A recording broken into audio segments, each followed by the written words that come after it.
Hi, welcome back once again. We're here on Route 66 and we are taking a long road trip through the most exciting book ever created, the Bible.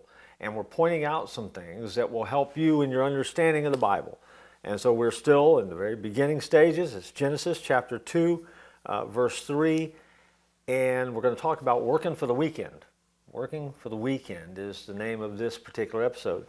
On the seventh day, the Bible tells us that God rested from all the work that he had done. That's Genesis 2:3.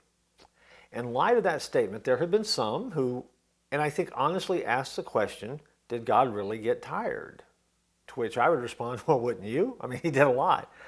Although it's impossible to understand descriptions of God resting or regretting or remembering literally, because later biblical passages, there's no diminishing the divine being or the essence of the divine being. So this is a fancy way of saying that God didn't exactly rest as though he had lost energy, or that God doesn't regret something although he didn't know it was going to happen, or remember like he forgot something. This is a language piece that I think for a lot of people cause them a bit of struggle when it comes to looking at the Word of God. This is anthropomorphic language, which means that the Bible writers are trying to describe God in human terms so that we can understand the nature of God. And so God gets to the end of creation and he rests and the weekend is established. So therefore, next time you hear someone say, thank God it's Friday, you can chime in and say, hey, yeah, and I understand where that comes from. The Hebrew word that's there used to describe God's resting from his work is Shabbat, which means to stop or to cease. It's a Hebrew word that we get our word Sabbath from.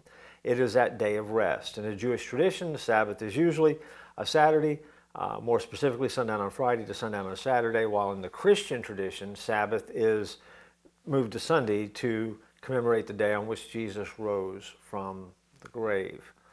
All of that becomes important, but the key to understanding this is that when God rested, it's not because he was tired. It's because the work was complete. And we are already seeing God establish a pattern that we, as people created in his image, have to embrace and need to understand about the nature of God and how God expects us to live our lives. And so that's where it is. It's not meant to be confusing.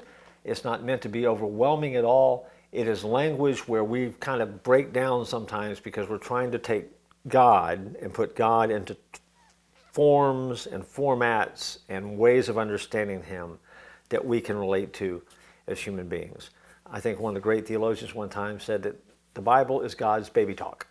In other words, it's a way that God has to communicate with us at a level that we can understand it. This is one of those times. And so, God didn't rest because he was tired.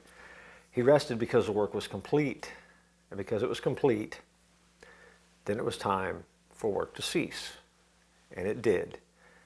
And that's where we get the idea of Sabbath. Okay, so that's where that comes from. We're still in the book of Genesis. I'll look to meet you next time here on Route 66.